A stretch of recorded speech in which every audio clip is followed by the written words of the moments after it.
There we go. Nice. Let's do one more on the straw target. Do that whole thing. There you go, straight on. Nice. Right. Let's go for the straw bag, shall we? Last two in the straw bag. Right in the middle of the duck.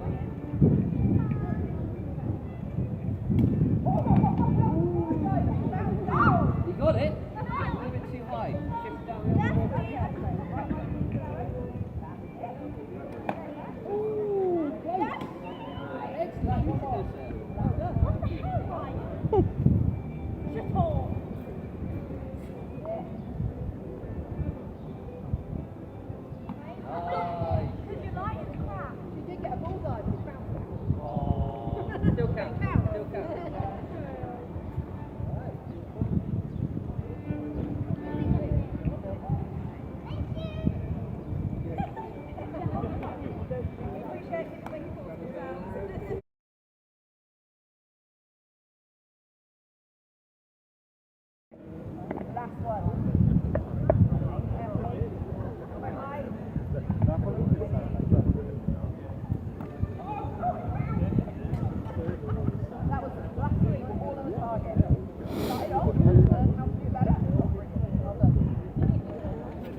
You're first. Okay. Okay, you hold it. We've got a lot of arrows out there, so I'm going to let him finish, then I don't get shot. And then we're going to pick the arrows up, and then we'll bring you 3 in, okay?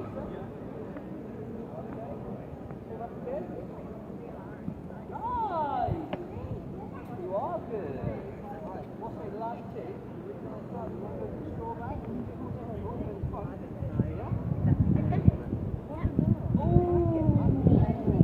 Very close though. And it's a different target.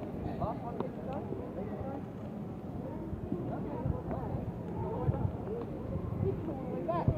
4 out of 6. High five. Excellent shooting, buddy. You're very welcome. What would we like to hear? You just didn't get the arrows and get shooting?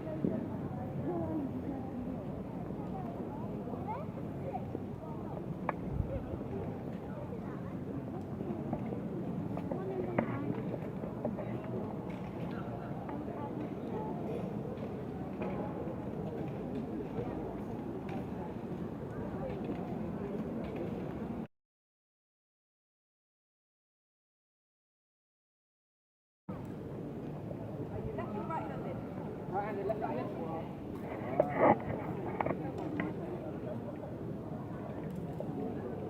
You can stand in this square here.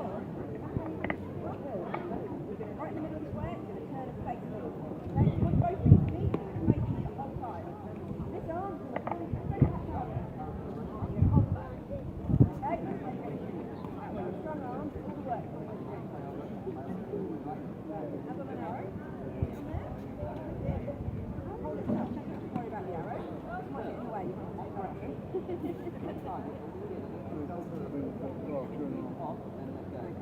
there we go. Both facing me. This hand is going to hold the 3 fingers underneath the arrow. Okay? Right, then right back up in the middle. Elbow, nice and high. Pull it all the way back. Keep going, keep going, keep going, keep going. Straight there. Ready? Go. There you go. Nice. A little bit too high. This time.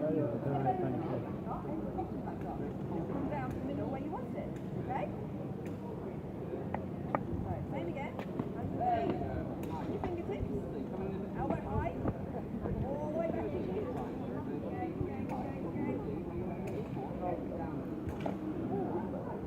Too low though, that's fine. So, right.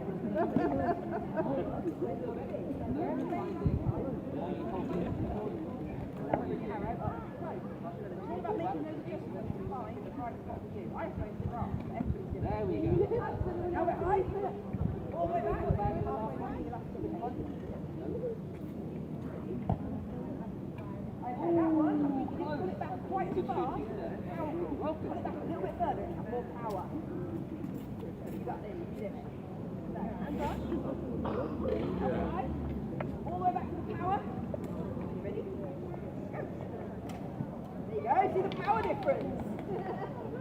Right on the edge of the bullseye, that is. You know what you're doing now, yeah? This is where you're an Toasty expert. again for you. I'm going to keep that same power. I was Okay, 4 years there we ago. go. Like the dog Elbow high, years ago. all the power. You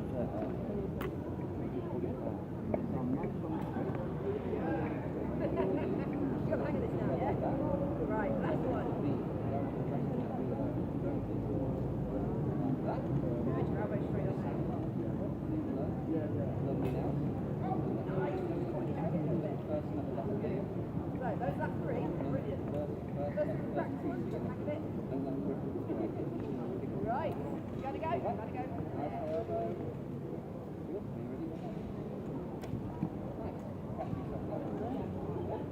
Fix that. So, what are you going to do? Yeah.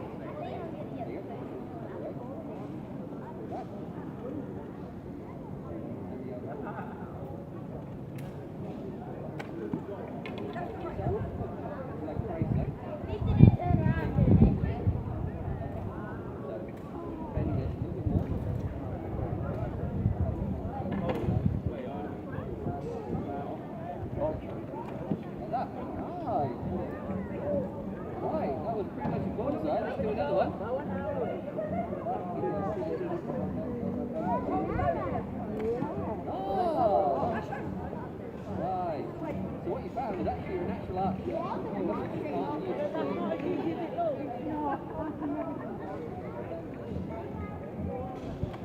Nice. Try to spit the arrow with that one. That's alright. Nice. Bend the elbow. Nice. Excellent shooting, my lady. You definitely did archery, didn't Very you? nice. You definitely did archery. She didn't tell you. She used to be a champion.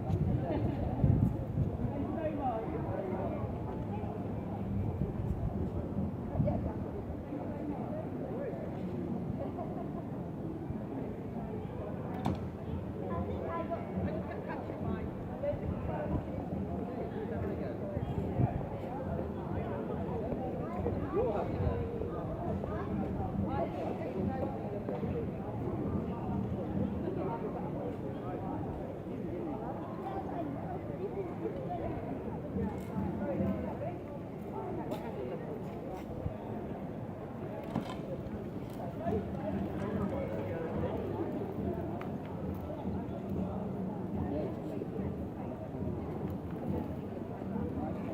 Honey,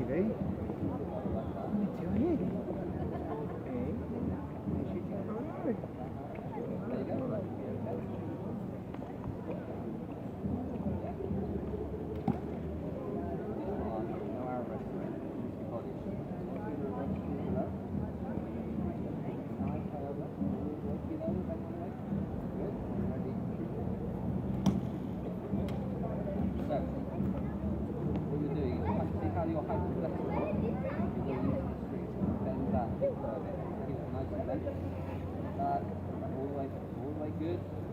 Nice. There you go.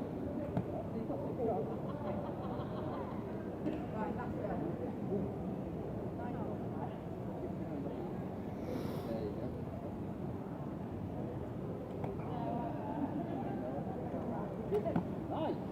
Very good.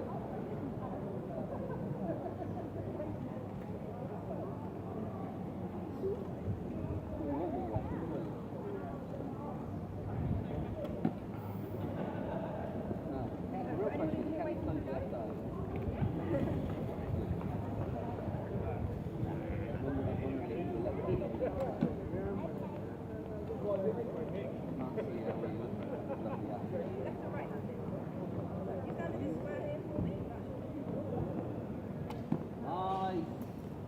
How we go for the last one in the bag?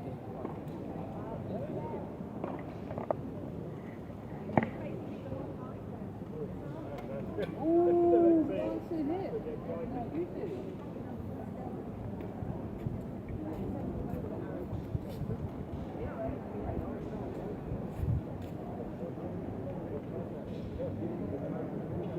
What they did. We're still missing it.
Right,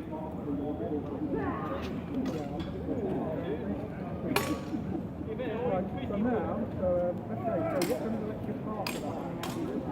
So now my brother is, so now my brother is saying, right, you're not allowed to do this, look at this, look at this. So I'll test driving down at Canada. But he'll only ever do it in there. I was joking when he was about last year. And then my friend Carly went to do it. Then I'm going to do it. I will do it. And then basically walk with the drive around into the out the windscreen. Bright yellow, run the beam. And flicking the beams that go into hospital.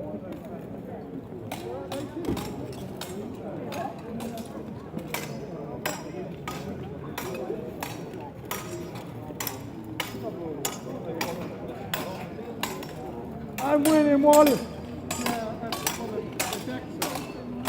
Yeah, I took steroids.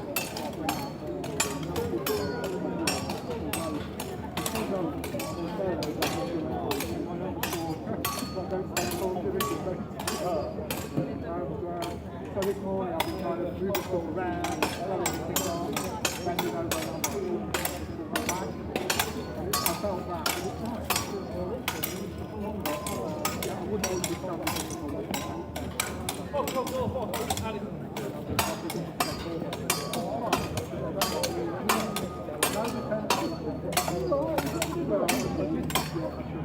did drive the train in 2 weeks ago.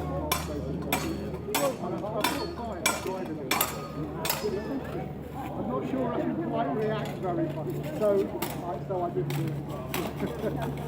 No, I genuinely but I probably couldn't touch the car.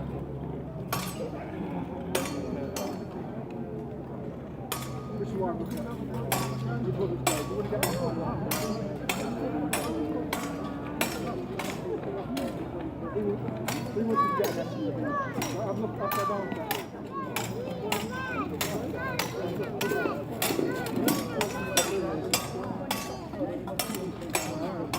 No, it's going to be an MG4.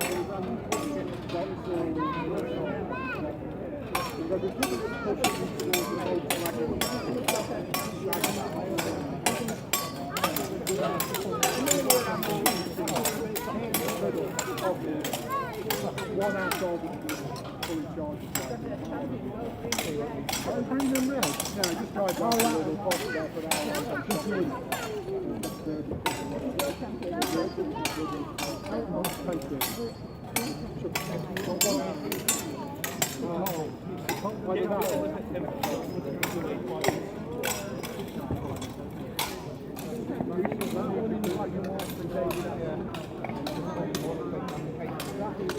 Yeah, that would be also friendly probably sure. Yeah, that would be a problem. It's not the dog. Yeah. It's like how long I took that much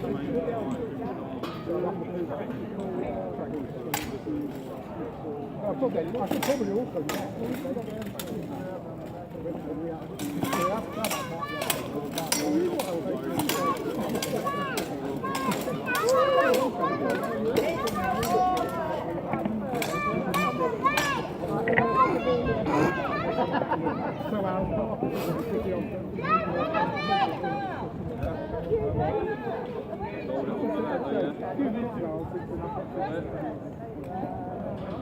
now thinking, I don't know,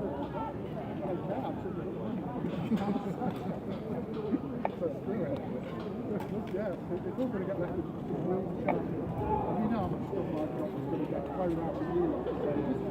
See all this gaming? My brother knows basically like John.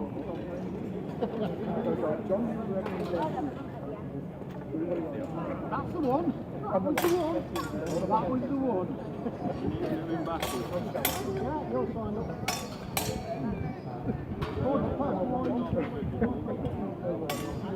I love it. I'm a couple of golden stars. Still leaving that. There's going to be a house of coal and loads of boxes for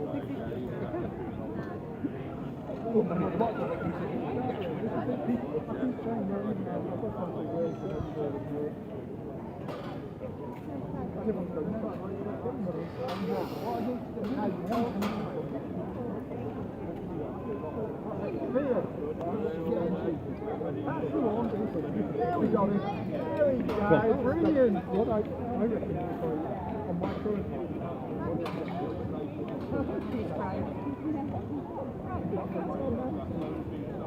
evil. That's the one.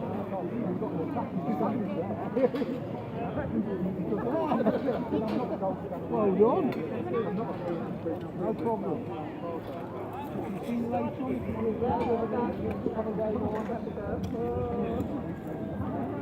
Unfortunately, you don't let me kill you. Sorry.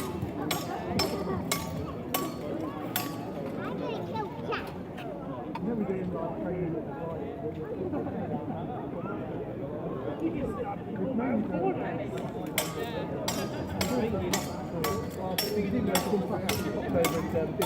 Jumper.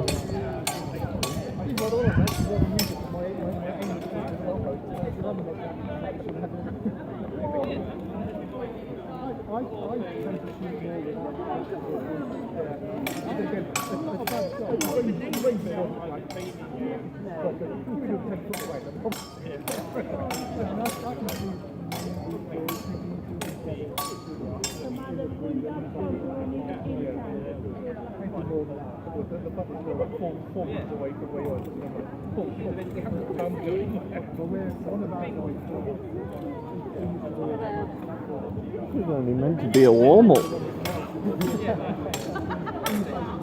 You enjoy it so much because more than a warm-up. I don't know, but I'm getting some cool footage. Cool footage of them fighting. Not even started properly yet either. No. They've got to do this for 45 minutes and then they've got to do the real thing. It's better sunshine in the shower so they take a pic.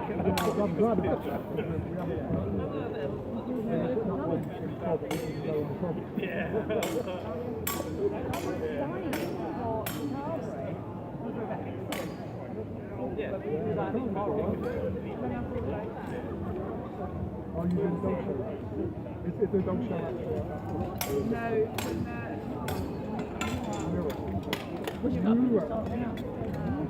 Noiva.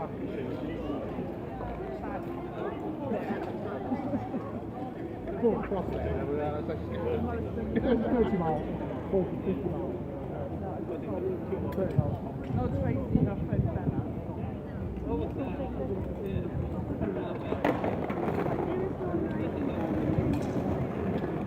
Did you do dog shows?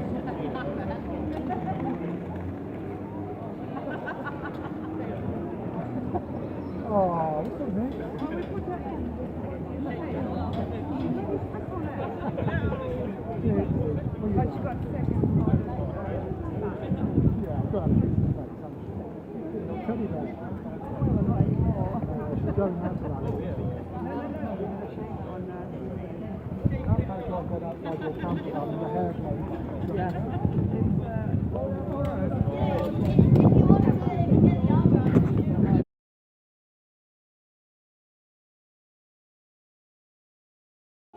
We're Team Falchion, a 14th and 15th century medieval reenactment group.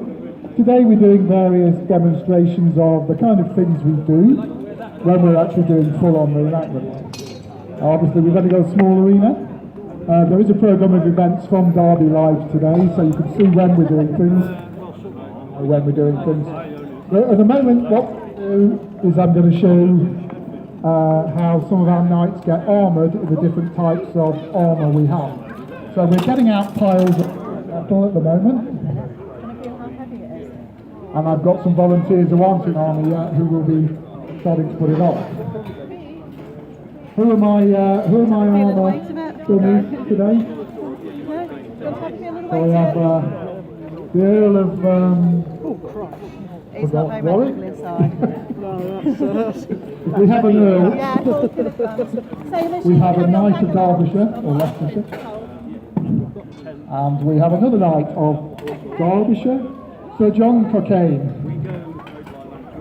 Some of these knights are historical characters that we are reproducing, so we will be wearing their heraldry. The others are just fictional knights based on existing records of types of people who existed. So if any of them are ready, we'll start with my lord here. So he's putting on what's known as or a gambazon or an akaton. Akaton is just a word for cotton in Arabic. Gambazon is the kind of the French word for akaton. Jack is a word that just means jacket, so they get called all sorts of things. Now the point of this padding is it's padding. It protects you from your own armour, it protects you from concussive blows. It's also a little bit of heat dissipation. It's better to have this on you than hot armour. He's wearing a jacket to cover his main organs, and also this is going to support the weight of his arm. And he's just put on something underneath, which is called a Lendenier belt. That padding is going to basically hang his leg armour off. So we're distributing the weight of armour. Instead of having it on a belt like you might do nowadays, we've got it on a thick, so that it takes the weight, because metal armour is not light. And so John over there is equally getting into his padding, as are some of the others. Now we normally start, when we armour, we start from the bottom up. And when I say bottom, I don't mean bottom, I mean bottom of your feet. So this is a piece of armour for lower legs, the shins, called a shin bolt or a greave. This doesn't weigh too much. This is probably maybe half a kilo or 1 pound for those who like medieval measurements. But it will stop a sword. So I'll give it back to his squire to be able to put on him. Because we start from the bottom and layer up, so that every subsequent layer on top will cover over gaps from the bottom. Who else have we got? So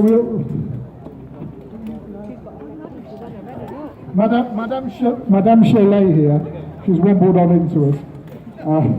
She's already wearing her leg armour, so you can see it is articulated armour, so this is all held together with rivets.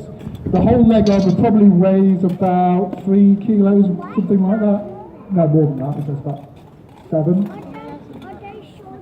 But it will protect her. It protects her knees. It means she can move her knees. But the thing with steel armour is, if you just turn around, you can't protect bits of your body that need to be able to move, like your knees. So we tend to have a lot of gaps around the knees, which is where, are any of them wearing mail? No. Over there. Oh, come over here. Get some mail on. Have you got mail legs? Is it heavy? Yeah. Okay, well we've got some. I wanted mail legs, but never mind. Now before plate armour was really developed in the 14th century, so we're only talking 600 years ago, most armies, most professional soldiers, since about Roman times have basically been using mail, or chainmail as most people call it. It basically, mail just means linked armour. Now we've got Sir John here is wearing mail. He's got it over most of his body because it's very flexible. And its benefit is it can cover those moving parts that you can't put steel plates on. It's covering his neck, it's covering his armpits, it's covering his elbows and his wrists. If he was wearing it on his legs as well, it would cover the backs of his ankles and the backs of his knees. Because they're all vulnerable parts we would aim for if we're trying to incapacitate an enemy.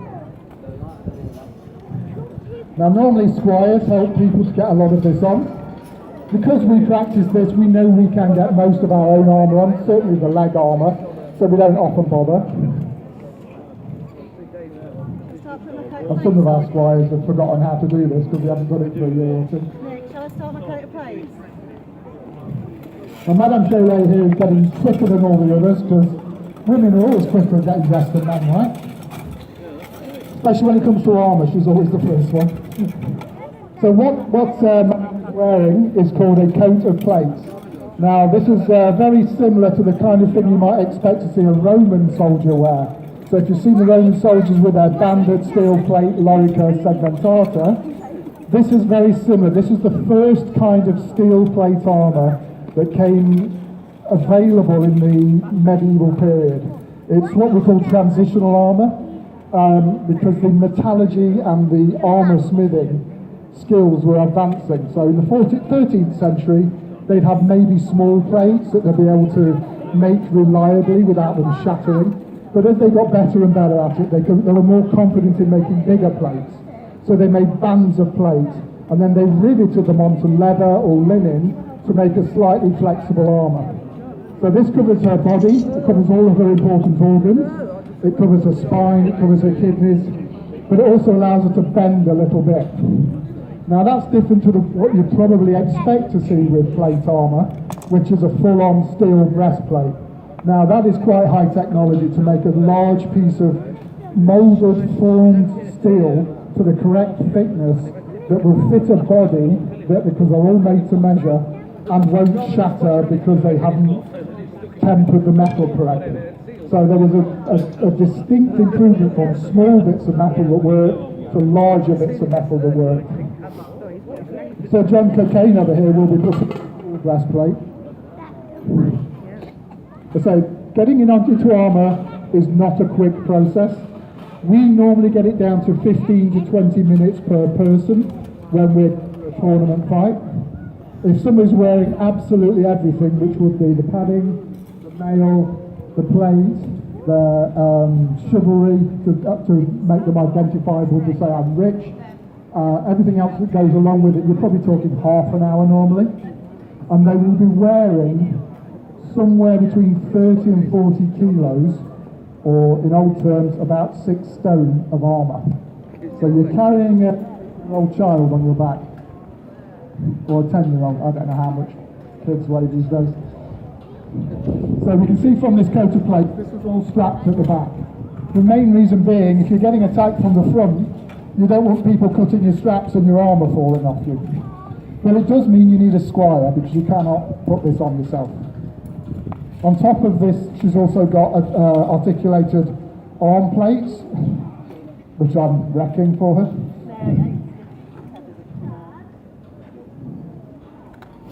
But this is a lighter style of armour, and obviously the richer people have more armour.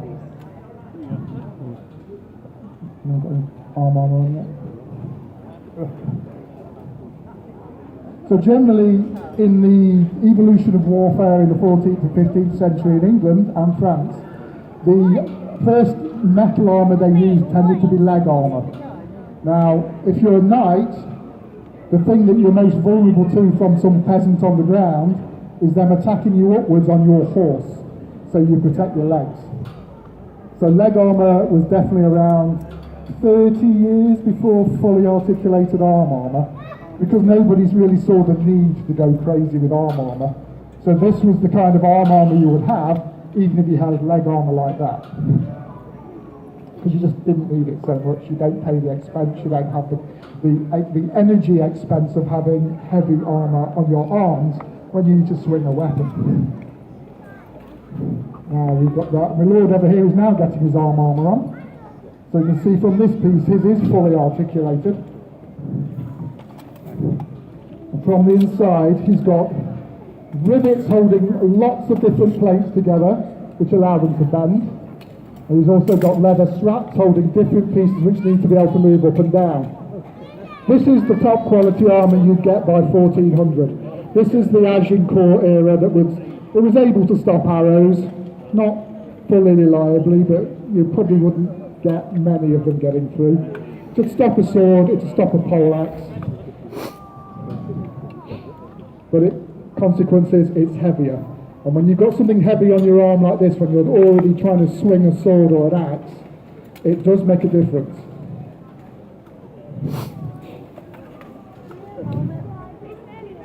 Alright, so you see, so John at the back here is just putting his mail shirt on. Now this is the standard armour most people would wear underneath, until plate became fully enclosing, when they realised they didn't need to wear 2 stone of mail armour underneath, because it wasn't adding any benefit. The steel plate was working. Now for practical purposes, when we're doing demonstrations, we often don't wear both of them, because the thing does weigh 6 stone. So we'll just go with 4 stone of armour. So it's very flexible, you can see it's a one-piece body. This kind of armour has been around for over 2,000 years. It gets very well made, all handmade back in time, of course. 50 or 100,000 links, all individually hammered flat from wire, all individually having little holes drilled through them, all individually riveted to 4 of the rings. Takes months and months to make one of those. Luckily we've got better ways of doing them nowadays. But they're still authentically made, and they are still riveted to each other or solid wire. See, our archer here doesn't need to wear so much armour, he's not expecting to get attacked. He's wearing gambas on, which will basically protect him from light blows. It might stop a sword cut. If they're thick enough, they can stop a sword cut, because these things could be 15, 20 layers of linen, and it will stop something. But if someone hits him heavy with a hammer, it's probably going to break his ribs or his arm. But that's his idea, you see. He's got long range. He's trying to stop anybody from getting up and smashing him in the ribs. He's going to try and take my face out at 100 metres, or 50 metres, or 20 metres, then he runs away, if he's got any sense. But if he can't, he does carry a couple of small sidearms. He'll carry a dagger and a buckler to protect himself. He'll just throw his bow down, try and defend himself, and if he thinks he's outnumbered, sensibly he will run away. He's wearing a helmet because he's likely to get counter shot from other archers. And the one thing you see in a lot of films is you see all these heroic knights don't wear helmets. Everybody wore a helmet, because if you lose your brain, you're then not to fight very well. So helmets pretty much worn by every class of fighter. If you didn't have a helmet, you probably weren't going to last long, especially not against... I'm not fighting. I do have my helmet. Oh, I did forget to bring my helmet actually. Oh no, I better not fight. So you can see some of them now are wearing their chivalry. So we have Sir John Aston of Hayward over there in the white with the black diamonds. That basically says he is Sir John Aston of Hayward. There's 2 things. It says, 1, he's a lord, he's a knight, he's rich. If you're going to fight him, he's worth more money to take him as a prisoner than to kill him and steal his armour. So chivalry is a way of keeping you alive. It's advertising, I've got money, don't kill me. I would rather be ransomed. We have the Lord over here with his very fancy heraldry. I'm not even going to try and describe it. How would you describe your heraldry?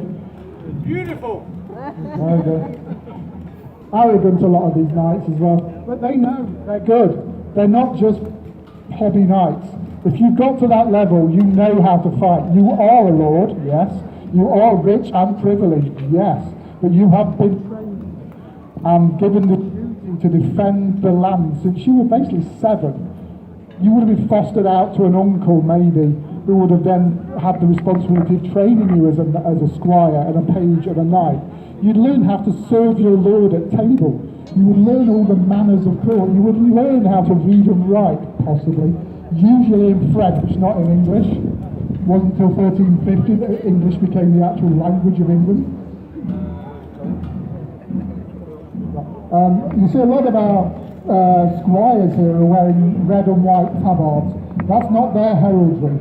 That is a livery coat which signifies the heraldry of the lord they're working for. Today it's red and white because we're St George in England.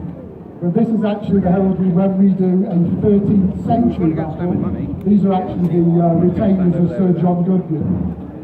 Sir Hugh Goodwin. Too many Johns around. Too many Johns. You also have too many Nicholases, too many Matthews.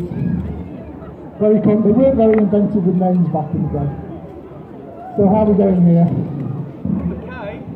Often you have to communicate with your squires to make sure they know what you're doing so they don't put their armour on upside down. I have seen that happen. I have seen leg arm go on the wrong legs. Oh look, Fred, let's look at this. Look. So now some of them are starting to get helmets and actual weapons.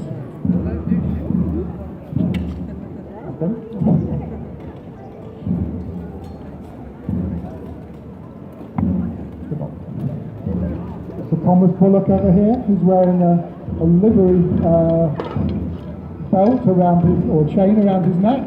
He's not wearing bright heraldry, he's not wearing his actual fighting house colours as it were.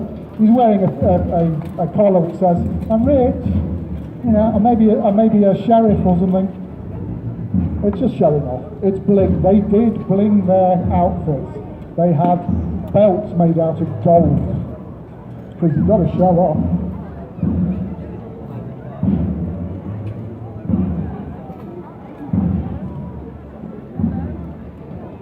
Now Sakai here, I've just remembered his name. Sakai has actually got his shield and his gauntlets on. He's ready. He hasn't got a sword. Oh, he has got a sword. He's got a weapon somewhere. He's ready to go fight now. He's got an axe. He will go and fight a French Scotsman, maybe some rebellious Welshmen, who knows. But in our era, we've just finished beating up the Scots a lot, so without fighting the French a lot. Because, you know, you've got to keep 5,000 well-armed, highly nutcase knights with lots of adrenaline busy. So you're going off and killing the French rather than looting the local towns in England. It's not good for commerce.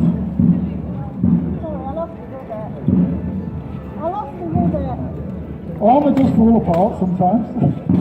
One of the things you have to put on it. Madame Chalet is wearing a great helm. This is it's a very enclosing helm, very protective. Can get very hot, can be difficult to see out of, so it's a bit of a problem there. Very good against arrows. Great helms have been around since about 1300.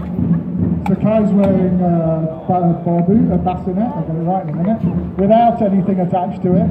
Often you would wear, and I'm sure someone else will put one on, we've got one over here, so John's got one on. Often they would have visors which were removable. He's wearing what's called a pig face visor. Very common around the period of Agincourt. Very good at stopping arrows because of the glass nose make the arrows deflect sideways. Also quite good for jousting. You have very narrow eye slits. You don't want arrows or jousting lances going in there. But hard to breathe in, hard to see out of, heavy. Those helmets weigh about 10 to 12 kilos. No, pounds. 10 to 12, that weighs 12 kilos. I was trying to think how much mine weighs. I think mine's 10 kilos. But what we have as part of the helmet is this is built into the helmet. So we have padding and mail attached to his helmet. Now it does have the benefit of lowering the centre of gravity on the helmet, so it's not a big pot wobbling around on his head, it's down here. And the padding inside is quite tight, so it's like a motorbike helmet. It will fit to your head so it doesn't wobble around. Because you don't want a piece of metal on your head banging you around, giving you whiplash. We've got a very similar one here, bassinet, with just a great ash nasal, which attaches to his mail. It just stops anything from coming into his face. Allows him to breathe and see what he's doing. What's he got on his? Oh yeah. The Lord here notoriously hardly ever has a nasal on it and keeps getting hit in the nose. The breaks you have. If you wear less armour, the more likely you get hurt. Right, I think I've pretty much gone around everything everyone's wearing. So they're now sort of picking up weapons. I'm not sure if we're talking about weapons at the moment, but I will. We have here a two-handed sword. It's actually a scaled-down replica of a German 16th century sword. They have been cut down by about 2 feet. The originals are about 7 feet long. This gets cut down so we can use it, so it's a heavy war sword. It is quite tiring to use. They are slow. But then we have people with the knight's war sword or long sword, hand and a half sword. These, although they don't look much more than that, are a lot lighter. This weighs about a third what that does, and that is very manoeuvrable. People fighting with two-handed swords, very fast fighting. None of this Dungeons and Dragons, you have to fight slow because you're using two-handed weapons. Little weapons as well, very good if you want to get up close and personal, especially if you're using something like this. You smash them in the face with a shield, you whack them around the head with a hammer. Hammers are great. When you're wearing steel armour, you're pretty much proof against swords unless someone's trying to stab you. If they're trying to slash you, they'll just blunt their sword on your arm. But if you've got a mace or a hammer, anything that deals concussive impact, you can cause all sorts of trauma. You can damage an elbow, stop the elbow plates from moving by smashing the plates. They can't move their arm, they can't swing their sword properly. If you hit them in the head, you knock their head sideways, you damage their neck, you give them a whiplash injury, you may give them a concussion. It gives them a 3 paws in the face. It's not a chivalrous style of fighting. We have the poleaxe here. The poleaxe pretty much became the knight's choice weapon after about 1400 because everybody's wearing plate. You're carrying a sword like mine, and all I'm doing is hitting bits of steel, unless I can with an eye, in which case I'm using a completely different sword. So he's got a hammer on a big stick, which is great for hooking legs, smashing people in the face. He can do all sorts, and he's going to get himself demonstrated.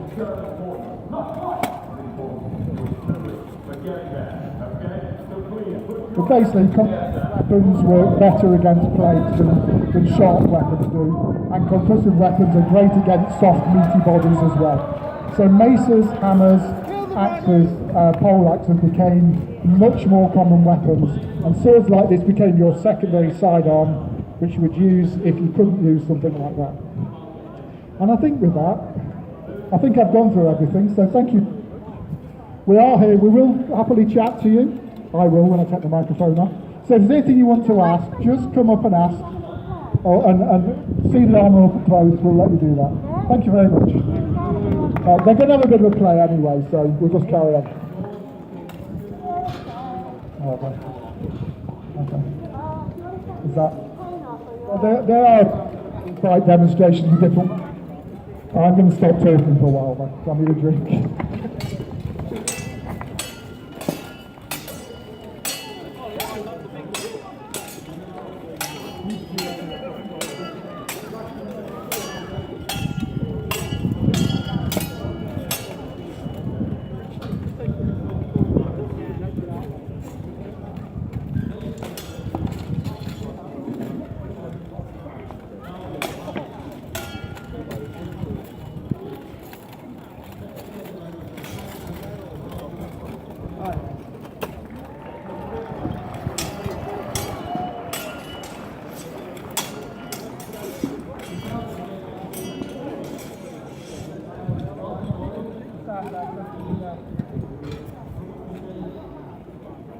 We're going to let other people do their talking now. Thank you, that was very good. Thank you. I'm on steroids, so I'm talking double speed. Yeah, we're just pausing so the man.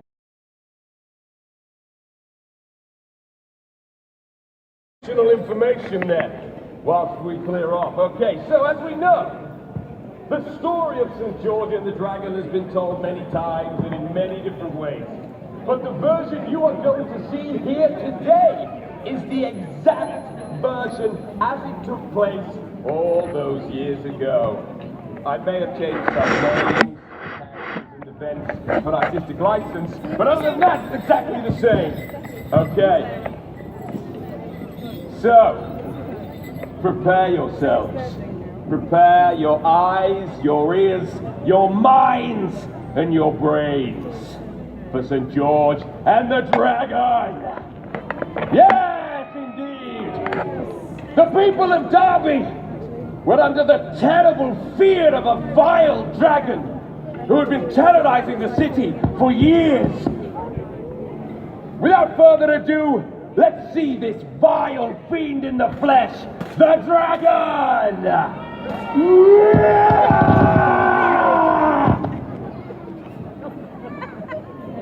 Boo! Right, try that again, I'll go off and come. I love boos upon my entrance. That's a weird fetish, isn't it? Let's leave that one alone. Right, hang on. Oh, look at. Oh, I'm stuck.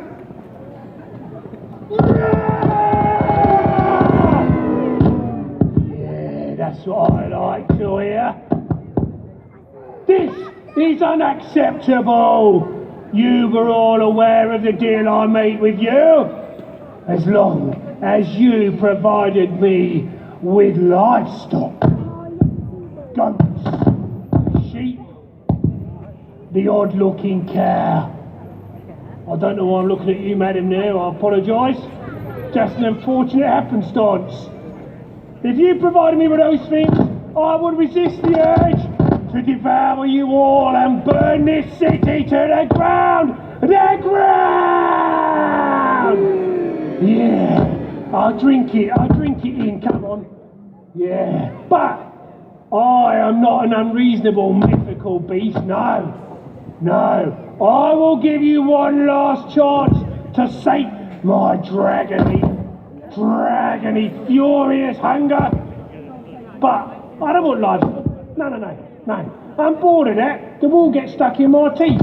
I require a pure, clean, chaste, virginal woman.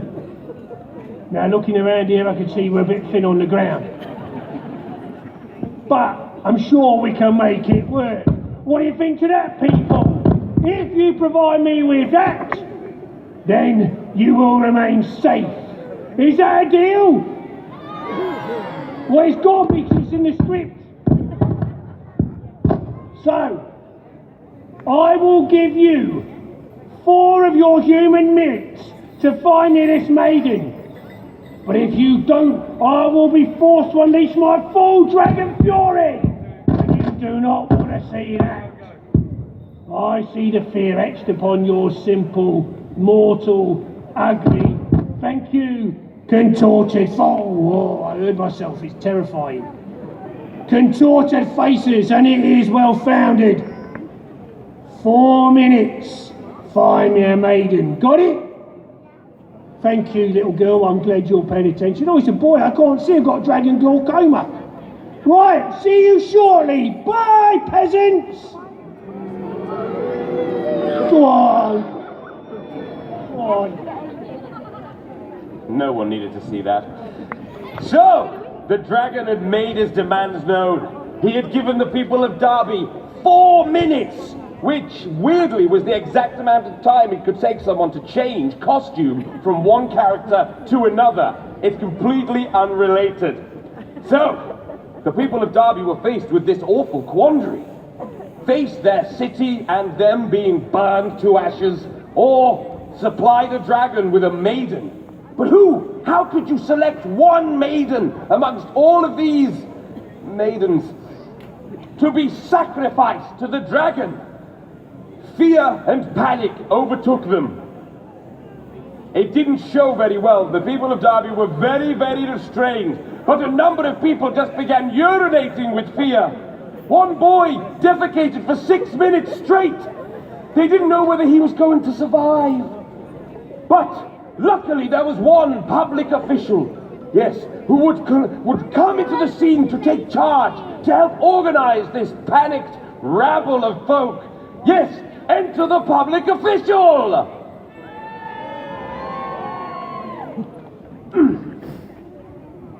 Enter the public official! He said 4 minutes. I think it's taking slightly longer than that. Let's try it one more time and hopefully he'll be there, okay? You just can't get the staff these days. Well, enter the public official! Finally. No panic, no time to panic, no time to panic. Oh, no, it's a perfect time to panic. What am I talking about? I need to get hold of myself. Sir, please give me a slap. Oh! Dandy, that was a heavy hand, sir.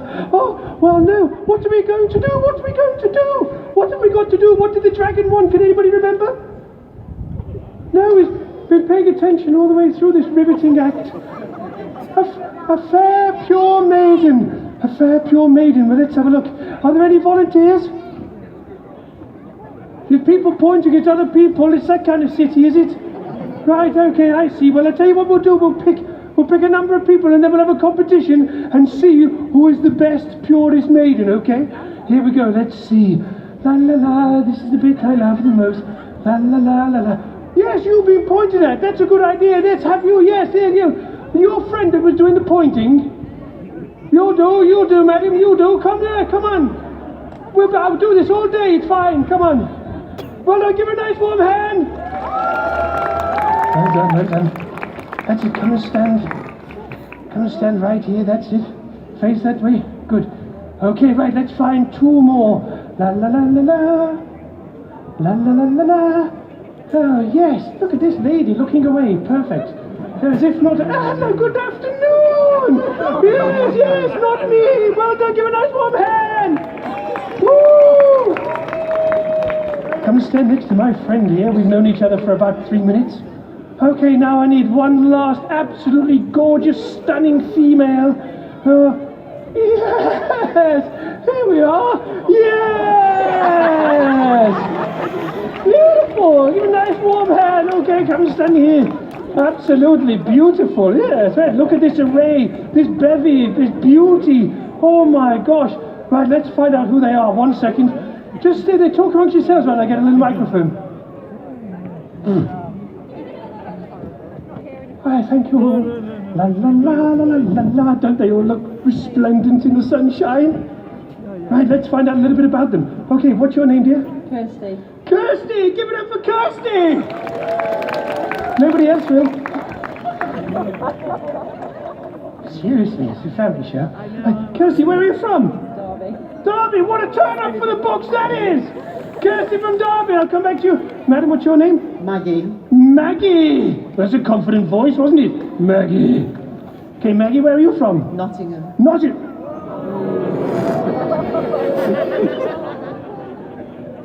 What the hell is going on here? Nottingham. I'm only joking, Maggie. I'm not. So, what's your name there, madam? Chris. Chris! Chris, short for Christine! Perfect, yes. Christine, where are you from? Nottingham. They've had to come here because there's nothing better to do over there. It's true. Oh my God, what a sorry state of affairs the Midlands are. No, not at all. Not at all. Right, okay, so Kirsty, this is what we're going to do, okay? Let's find out. So, well, I'm going to ask them a question, they'll respond, and then we'll see who's the best, and we'll pick who's going to be the maiden sacrifice. Okay, right. So, Kirsty from Derby, if you were going to be eaten by a mythical creature, what would it be? A dragon. A dragon! What a turn up for the books! Very creative. Maggie from Nottingham. If you were going to be about a mythical creature, what would it be? Snake. A snake. Ooh, a snake. Oh, Maggie. Now you've had time to think about this, Christine. I'm expecting something creative. Christine from Nottingham. I'm going to have to do that way. The wind's blowing this way. It keeps going back. Christine from Nottingham, if you were going to be eaten by a mythical creature, what would it be? A virgin from Derby. A virgin from Derby! My Lord! Before 1 o'clock. God bless you. Oh, right. Okay, this is going better than I expected, I'll be honest. Right, okay, one last thing then. Kirsty from Derby, who wants to be eaten by a dragon. We need to hear your damsel in distress scream. The highest pitched squeal you could possibly give. Yes? We all want to hear that, don't we, boys and girls? Holy macaroni. Here we go.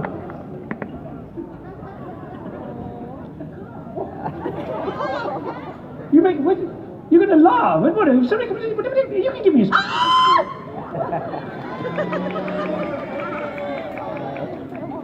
That was terrible. Maggie from Nottingham.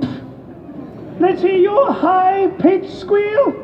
Ah! Yes, she's pleased with herself.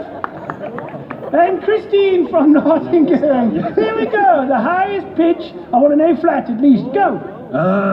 Oh. Well, I tell you, look, so these are our 3 contestants, and we've got to pick the one who's going to be the sacrifice that will save the city. But before we do that, here's our George with a quick reminder. Will it be contestant number 1, Kirsty from Derby? Who wants to be... Yes, I'm not finished. I was just removing my feedback. Who wants to be eaten by a dragon and squeals very, very quietly?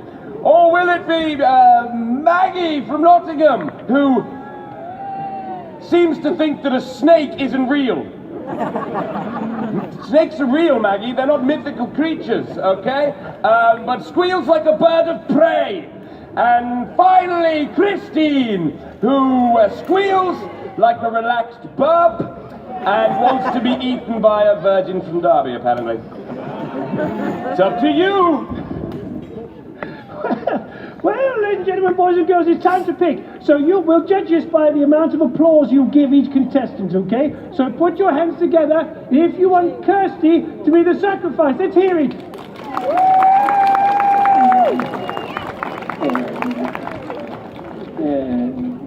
Rubbish. And let's hear it for Maggie. I've got a feeling I know what's coming here. Yeah. And so let's hear it for Christine!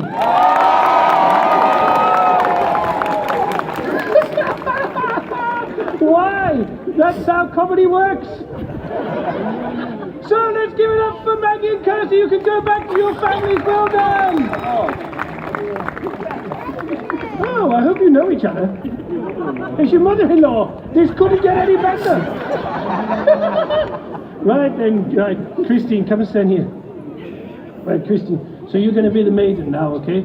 Yeah, so you stand there, face the audience, that's the job. I've got something for you in here. Hold on to that for me. Woo-hoo-hoo! Here we go. This is just the job, I think.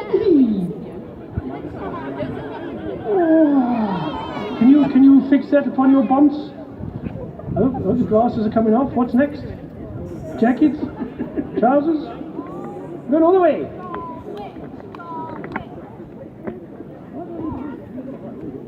Yeah, no, but the damsels are usually blonde. It's okay, just go with it. You didn't know you had to dye your hair before you came today. Okay, yes, look!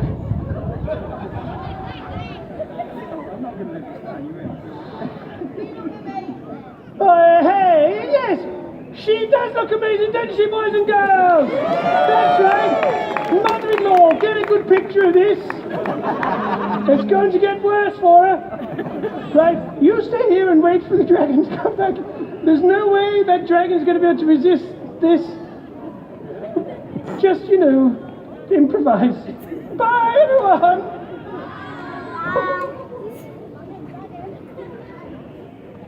Wow. I think we've just found what's just reached into the top 5 of your most proud moments, haven't we, Christine? Absolutely. Anyway, the sacrifice had been chosen. It was to be Christine of Nottingham. Now, most people at Derby were like, nah, from Nottingham, it's okay, it's fine. But the realization of what was about to occur began to sink into Christine's brain. The fear became palpable, and it began with just a gentle sobbing. Well, that's good, that's gentle sobbing, yes. But that slowly gave way to what became a more maniacal laughter as hysterics set in.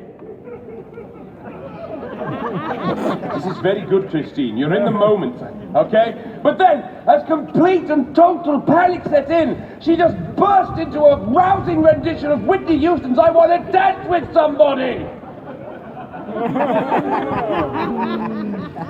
Okay, but it was all internalized. As the fear and the panic all meshed and melded, and instead, she pooed her pants. There we go. Now it's number 2 on your most pride moments. Yes, but the dragon was going to be approaching very soon, and Christine's fate would be sealed. Where is the dragon, eh?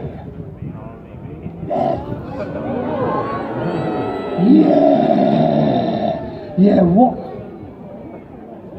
the... Oh, Derby, you done well. You done well. Never in my life have I seen such a fine figure of femininity. I can't possibly contain myself. I must take you deep in the cave. Back here. Yeah, I only hope I don't suffer from reptile dysfunction. See you in a minute, come on, love.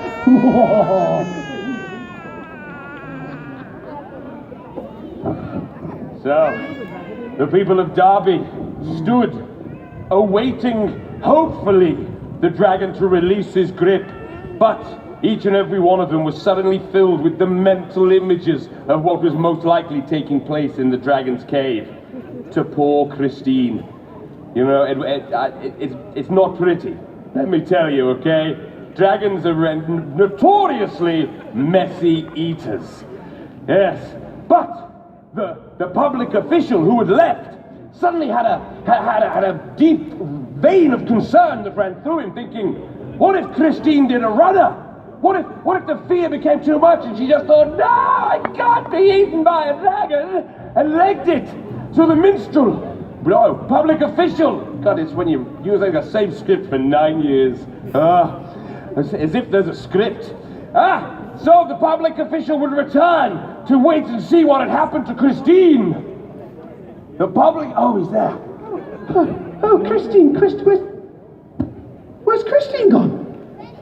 Where's Christine gone? She's what? Oh, I've got no time for plot and exposition. No, Christine has done a runner. She's a coward. She's gone, left you all to be sacrificed. Therefore, you know what we must do? You know what I must do? I must sacrifice myself for you. I will give my life for you. Thank you. Not for them, just for you. So, luckily for you, I've got my instant maiden dressing up kit. The special effects are incredible. Oh, there's some rope. He's been in my rooms again. Right. Okay, look. Okay, who can help me? Sir, yes, come here. You look eager. I need some help here getting ready. Getting dressed as a damsel. Okay, right, okay. Hang on, I've got to get my boobs out. Oh, goodness. Reluctant. Okay, right, yes. Hold on to that for me a minute. You're going to put it over my head. Right. Woo-hoo-hoo-hoo.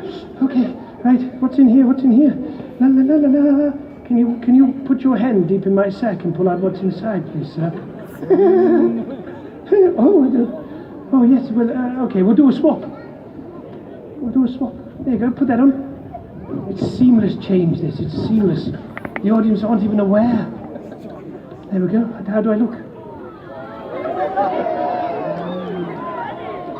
And you're getting my best side. Right. Okay. Right. What's your name, sir? Aaron. You look like a man who's done this before. Can you tie me up with that rope, please? Come on. Get it up. Tie me up. Come on, Aaron. Like you're in a rush, Aaron. Come on. Let's go for it. That's it. Oh, that's it. Come on, Aaron. Bind me. Oh my God. You're rough, Aaron. Rough.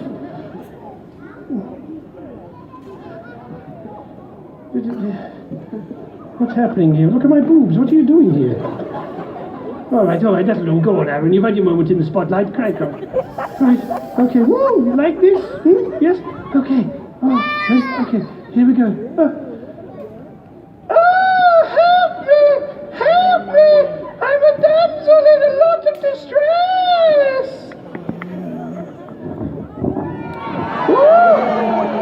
Whoa, easy, boy, easy!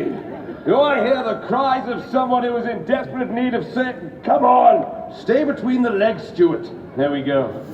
Right. My word. Aren't you the most oddly beautiful creature I have ever seen in my life? I mean, look at your low-hanging bosom. It's mesmerizing. I'm in the braless movement. Ah, yes. When your hair is different colors in different places and oddly unkempt. But I find it really gets my horse going. And your ears are as though they were taken from a far larger creature and placed upon your tiny pea head. Yes, I will rescue you, but before that, I think I'm going to kiss you.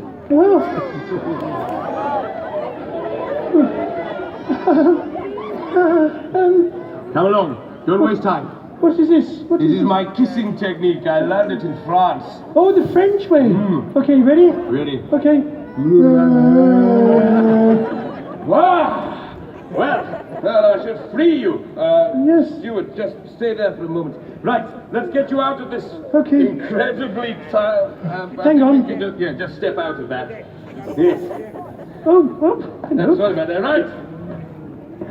Now, you! Go. Seek shelter. I will find you later for further French romance. That's right. George style. Yes. Retreat to safe distance. Thank you, Sir George. Bye. I could do with a stable boy, old girl.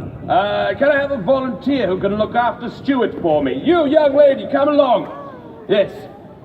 What's your name? Rebecca. Have you handled horses before? Oh, well, all right then. Well, this one's going to be even easier because it doesn't have a body, okay? So just hold on to Stuart. If he gets scared, just pet his mane, okay? Right. People of Derby, yes. I know what you're thinking. How can this square-jawed, broad-shouldered, incredibly handsome man just be stood here, about to face a dragon, and not show one ounce of fear? Well, let me tell you, I'm pretty great. Yeah, I've faced all kinds of vile fiends in my time, but it does not matter the mythical species of beast that I face. What matters is that dragon is a bully, and I will not stand for bullies of any kind. I stand here for you, the people of Derby, the weak and feeble and stupid. That's right.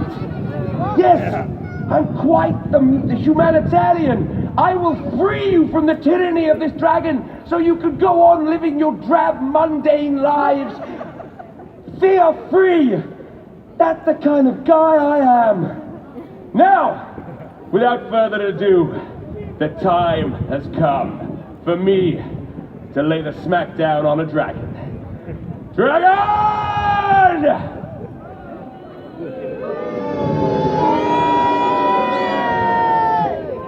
Right, you lot, I've got a bone to pick with you. That Christine wasn't all she was cracked up to be. A tinkle tap was where a winkle spat should have been. Strange city, this place. Anyway, who dares disturb my slumber? Who are you? I am Sir George, a brave and worthy knight, and I've come to end your reign of tyranny on these people and this fair city. Who's that? It's Rebecca. Oh, right, Rebecca. She's my stable girl. In fact, no, you've just been upgraded, Rebecca. You are now my squire. So, don't worry, I'm only going to remove my sword. There. When I require either my horse or my sword, I shall call upon you, okay? Don't worry. It's very sharp, and if you mishandle it, you could lose a head. Right. Hang on a minute, that's not fair. What do you I mean want it's a not? squire. You don't need a squire, you're a dragon! Yeah, but I need a squire. It's not fair otherwise, is it? Fine, do what you need. What, Whatever it takes. I need a sword first. But you've got natural dragon weapons. Yeah, but everybody wants to see a fair fight, don't you, boys and girls? That's right, yeah. So I need a sword, and I need one of those horse things and all. All right, I tried to magic one up for Well, that's you. all right. I reckon there's one back here. Well, that's convenient. What a turn up. Hang on. Here we are. Have at it.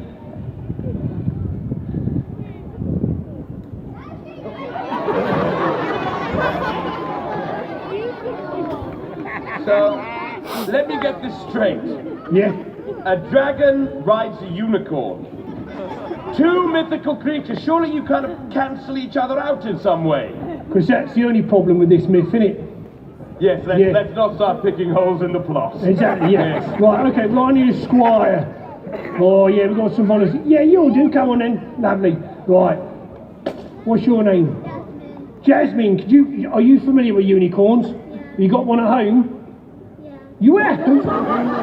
Yeah, Mummy's nodding at that.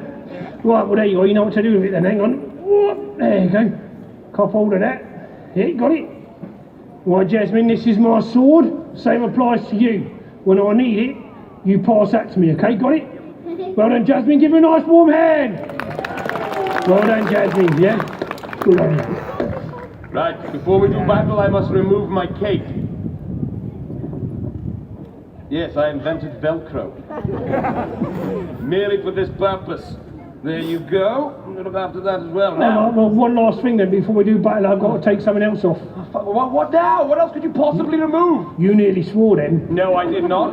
I don't know any He swear nearly words. swore then, didn't he? He nearly dropped the bomb there, didn't he? I did Yeah, not. they all heard it. They all heard it, mate. This is... That's coming out of your pay later. This is slander. Oh yes, I'll be going to take home 50p. There you go. You all right in there? Have a look at Mummy there. Look, she wants a little picture of you. There you go. Isn't that lovely? Well done, Jasmine. All right, got it? Yeah. I have long heard tell of the myth of the dragon battlehead. Yeah, that's right. Yeah. Well, we do this correctly by the knight's chivalric code, okay? And that means we begin with a joust. A joust. Rebecca, I need Stuart and my sword, thank you. Okay, how good Rebecca is Jasmine and watching. Take that out. You can keep that there. Right, Jasmine, I need the unicorn and my sword. Look how strong you are, one hand. Whoop. Hello. You are so much better, Rebecca. Go on, that's it. She don't want to lose her head, does she? That's it. You done it, you done it, you done it, you done it. Yeah, you done well. Yeah, well done. Yeah, something in your eye.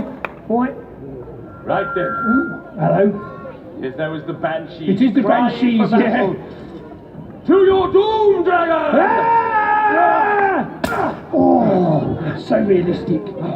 It's just like Game of Thrones, this Oh, is. just like it, yeah. But not the last season. No, I didn't watch it. That was No, toilet. no. Right. Ah!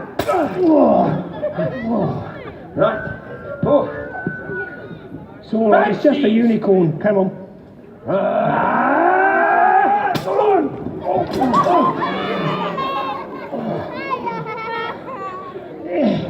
Stuart? Give it! My unicorn! You killed it! You killed the last unicorn! That was the last one? No, it's right, there's one at Jasmine's house. Of course. So you can take this one and bury it.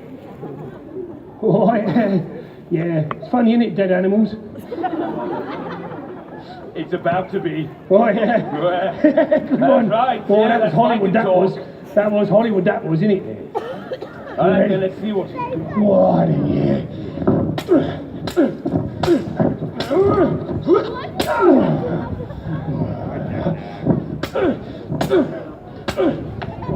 Oh, me pommel's come off. Lost your pommel, eh? I've never struck a man so hard his pommel fell off. But I guess there's a first time for everything. Oh my God, that could have been lethal. Yes.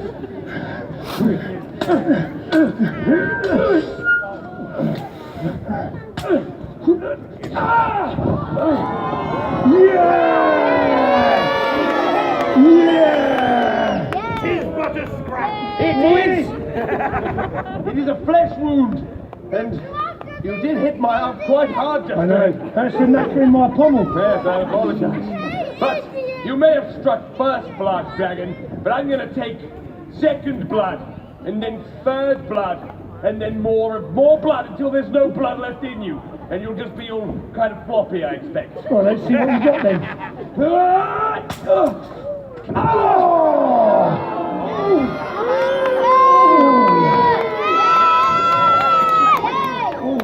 Oh, that's right. You went right for the back of the knee, didn't you?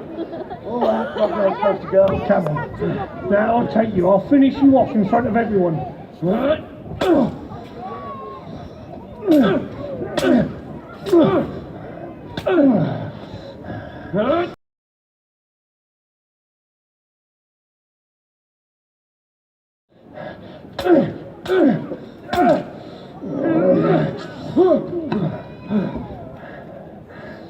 You're well trained with a sword.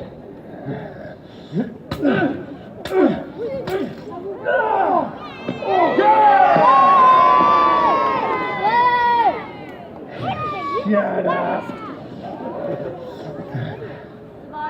Come on. Let's have it. Let's finish this.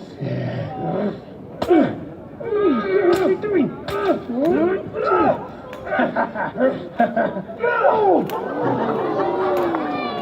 It's alright, I like it. Oh, what?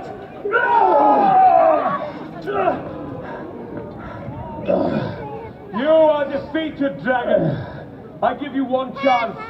My knight's code means that I must give you this chance. Leave Derby and never darken its doorstep with your filthy reptile feet again. Do you promise?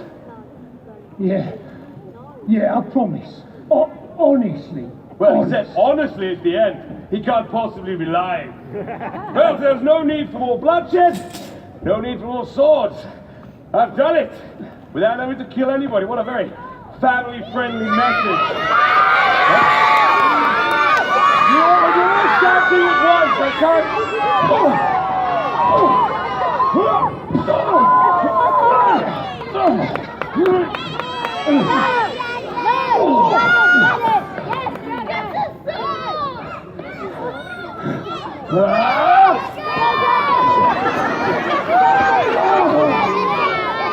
My word, that's painful. Oh, it hurts. That hurts more than any other type of fighting. Oh, my fingertips.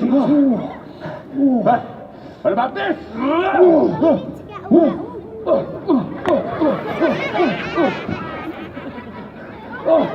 God. It's relentless. That's a very good question. Right. Where is this sneaky dragon?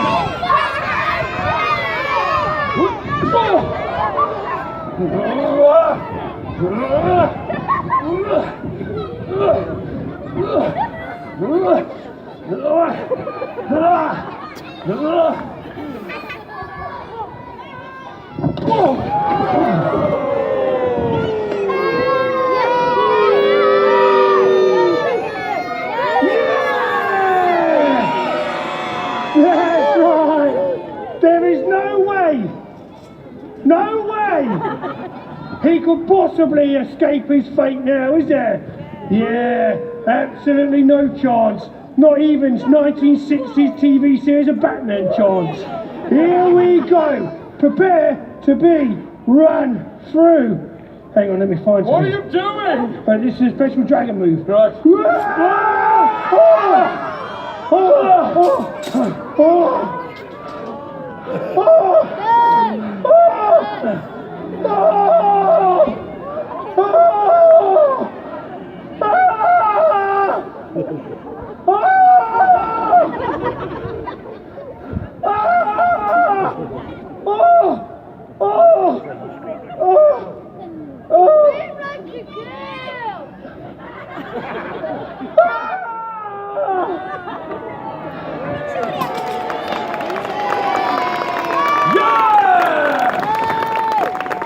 I defeated the mighty dragon.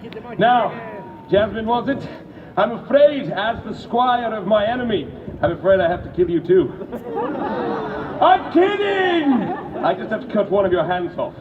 No? Okay. You may. I'll let you live today. Okay. No. Ha! We will take this around the streets of Derby, parading this evil beast's head. And you know what? You people, thanks is not needed.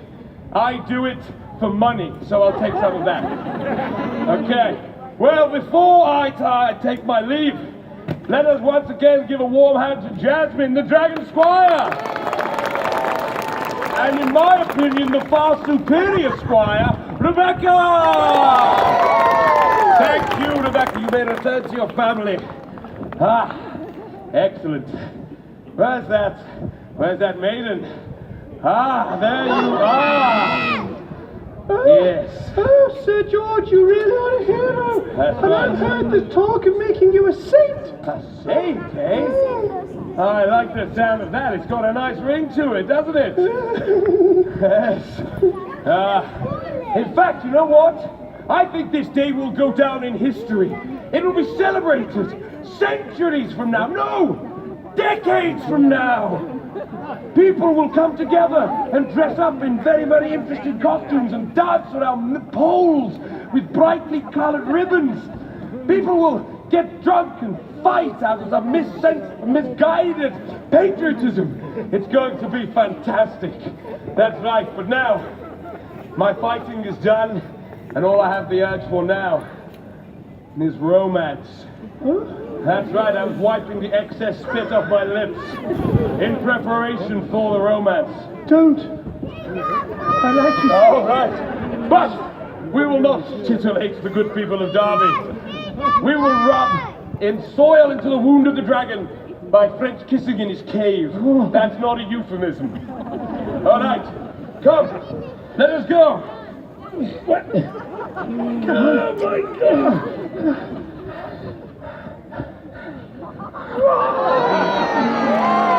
Farewell, Derby!